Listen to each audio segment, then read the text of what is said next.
আমাদের যে আপনার বিপুল সংখ্যক যে এক্সপেরিয়েন্সড ওয়ার্কার আমাদের আছে যারা কাজ করছেন বিভিন্ন বিষয়ে, আমরা অঙ্গীকারবদ্ধ যে তারা যাতে আমাদের মিশনগুলো থেকে, যে মিশনগুলো আছে সেগুলো থেকে আরও উন্নততর সেবা পেতে থাকে এবং মিশনগুলো যাতে আরও উন্নততর ভালো সেবা দেওয়ার চেষ্টা করে সেটা আমরা ইনসিস্ট করব। এবং আমার অভিজ্ঞতা থেকে আমি যেটুকু সম্পর্ক আছে, যেটুকু আমি সবাইকে চিনি, আমি চেষ্টা করবো তাদেরকে সে কাজে উদ্বুদ্ধ করব। একটি বিষয় আপনাদেরকে বলে রাখি আমি, সেটা হলো যে এটা আমি আমার ইন্টারনাল মিটিংয়েই বলি সাধারণত, কিন্তু আপনাদের সেটা হলো যে আসলে আমাদেরও অনেক সীমাবদ্ধতা আছে। আমরা চাইলেই আমরা যেরকম সেবা দিতে চাই সেটা দিতে পারি না, কারণ আমাদের যে এক্সপেক্টেড কমিউনিটির আকারের তুলনায় আমাদের সেখানে যে মিশনে যে সংখ্যক অফিসার থাকেন তাদের পক্ষে আসলে কাঙ্ক্ষিত পর্যায়ের সেবা দেওয়া অনেক সময় সম্ভব হয় না। অনেক সময় তাদের পুরো পরিশ্রম ব্যয় করতে হয় শুধু রুটিন সেবাগুলো দিতে, পাসপোর্ট, ভিসা, ওয়ার্ক পারমিট, এগুলি করতে করতে তাদের দেখা যায় সময় পেয়ে যায়। এখন পার্সোনালাইজ যে কোনো একজন ব্যক্তির সমস্যা হলো তাকে যে একটা সেবা দেওয়ার চেষ্টা করে অনেক সময় খুব কঠিন হয়। তারপরে আমরা চেষ্টা করবো যে অন্ততপক্ষে যারা কোনো ডিস্ট্রেসে যায় তারা যেন মিশন থেকে সহায়তা পায়, অন্তত একটু হাসি মুখে সুন্দর করে যেন সবাই কথা বললেই তো অনেকে যারা ডিস্ট্রেস থাকে এই জিনিসগুলো আমরা বিশেষ করে আমি আমার অফিসারদেরকেও বলেছি, আপনাদেরকে আমি এটা জানাচ্ছি।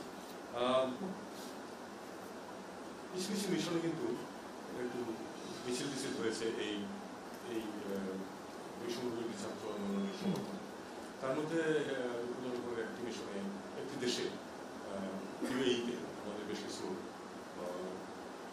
কর্মীকে ইনফ্যাক্ট শুধু আটক না, বিচার করে জেলও দেওয়া হয়েছে। তো এই বিষয়টা আমরা গভীরভাবে দেখছি, যেন তারা কিছুতেই সাফার না করার চেষ্টা করা হচ্ছে। আমি আশা করছি যে আজকালকার মধ্যে চিফ অ্যাডভাইজার সাহেব সম্মতি দিয়েছেন যে উনি নিজে কথা বলবেন তাদের ঊর্ধ্বতন কর্তৃপক্ষের সাথে, যাতে করে তারা এই সহায়তা পেতে পারে, অন্তত তাদেরকে যেন মুক্তি দেওয়া হয় কোনো শাস্তি ছাড়া। তারপরে বাকি হয়তো আমরা তাদেরকে সহায়তা দেওয়ার চেষ্টা করবো, কিন্তু মানে উনি নিজে সর্বোচ্চ পর্যায়ে কথা বলবেন, চেষ্টা করবেন যাতে তাদেরকে শাস্তির সম্মুখীন হতে না হয়।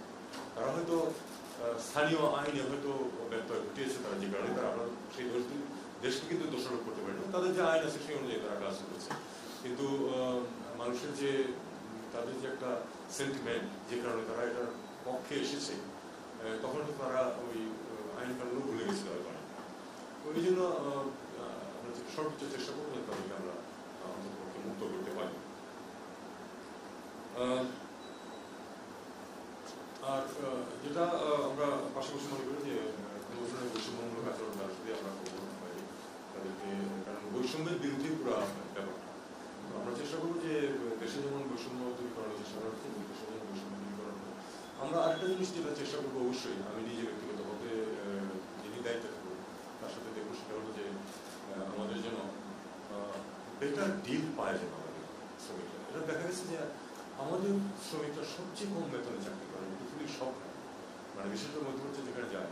এটা কিন্তু ওই দেশগুলির দোষ না, দোষ আমাদেরই, স্বীকার করা ভালো। আমাদেরই অনেক রেকটিফাইড হতে হবে যাতে করে তাদের সুযোগ সুবিধা বাড়াতে পারে, তাদের বেতন ভাতা দিতে পারে। এবং এই বেতন ভাতা যদি বাড়ে তারা যদি একটু বেটার লিভিং পায়, তাহলে কিন্তু তারা যে বিভিন্ন ধরনের অভিযোগ আসে যে তারা অনিয়ম করে, সেগুলি থেকে কিন্তু তারা সরে আসে। কাজে এটা থাকবে আমাদের একটা অন্যতম বিষয়।